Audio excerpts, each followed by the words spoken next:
Welcome to my course Mobile Communications, which I mainly prepared for computer science students.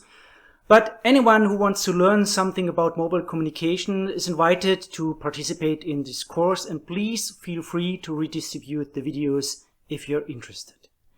So this course basically gives an overview of mobile communications, as we can really not go into all the details. It's such a huge field. Just think of all these many devices and networks, from Bluetooth and Zigbee up to LTE, 5G, 6G, whatever. So this course is basically subdivided into different chapters or bigger lectures. Each chapter contains several sections, subsections, and those again contain some questions and tasks. And please do have a look to these questions and the tasks, because they will roughly guide you through all the material.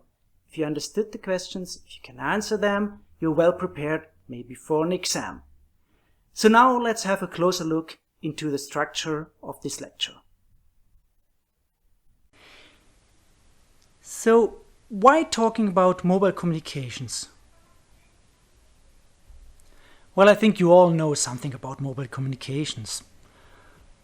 Well, smartphones, tablets, whatever, all these nice gadgets. But maybe you don't know, or might never thought of, what's behind all these devices. Well, in the end, it's the largest software, hardware, network systems with billions of devices, fancy wireless systems, many subscribers. That means you, many more kind of machines subscribing to mobile communication systems. And if you think of the internet, the mobile devices actually dominate the internet. Yes, we still have some, let's say, normal PCs, maybe also millions of servers, but we have billions of mobile wireless devices. So also these mobile applications really dominate the internet usage. Think of the devices you typically used to access the internet, maybe also to listen and watch this lecture. Well, it's mobile devices. So this also means we have many new possibilities, but also new threats. What kind of threats? Well, you can actually attack the mobile devices, or you can use millions or billions of these devices to attack other servers. So today, if you think of your own life, well, we really see that technology is fully integrated in our life. It's 24/7. It's the watch, it's the tablet, it's some sensor, it's your smart home system. It's almost anywhere.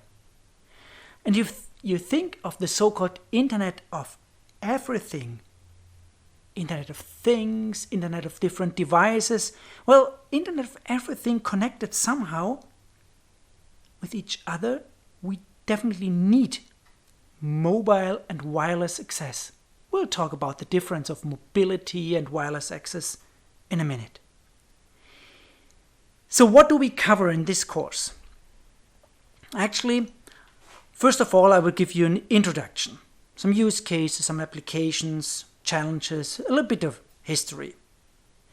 After that, we will dig into the details, at least some details, of wireless transmission, frequencies, regulations, what is a cognitive radio, what is an antenna. I mean, this is all from a computer science perspective.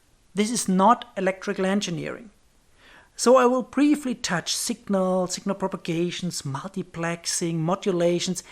Even as a computer scientist, you have to know something about waves, electromagnetic waves, and all these things. After that, I will touch medium access, because this is special compared to fixed networks. By the way, you should know the basics of fixed networks, internet communications. If you do not have a good knowledge in this, well, please do have a look into computer network classes, literatures, books. I will come back to this later on. So medium access, this is really special, because what is the medium? As we will see, there is no medium. We don't need the air or something like this. So this is special in mobile and wireless communications. So after this, we have basically the foundations. And then we'll have a look into the huge wireless telecommunication systems, smartphone, mobile, cellular systems with GSM and UMTS and all these systems, LTE, LTE advanced. After covering this, we'll look into the local area networks, personal area networks, like the .11 Wi-Fi technology, Bluetooth, Zigbee.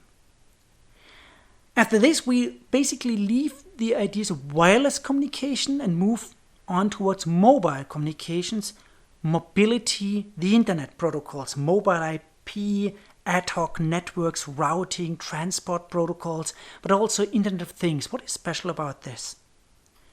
And after this, we have covered pretty much of mobile communications course, but then we'll have an outlook, what we will see in the future beyond LTE, 5G, 6G, what is this, what is the difference, what is maybe 7G, etc. So this is the rough overview for the lecture. How is the lecture organized? I prepared not only the different chapters I talked about, but also short, I would say, snippets of the lecture that will end with questions for you and some tasks. So maybe you should look up something in the net, or you should think about something. You should really try to answer the questions, because although maybe you do not come up with the perfect answer, you will start thinking about the problems. These are exactly the problems, the end of the lecture, you should be able to solve.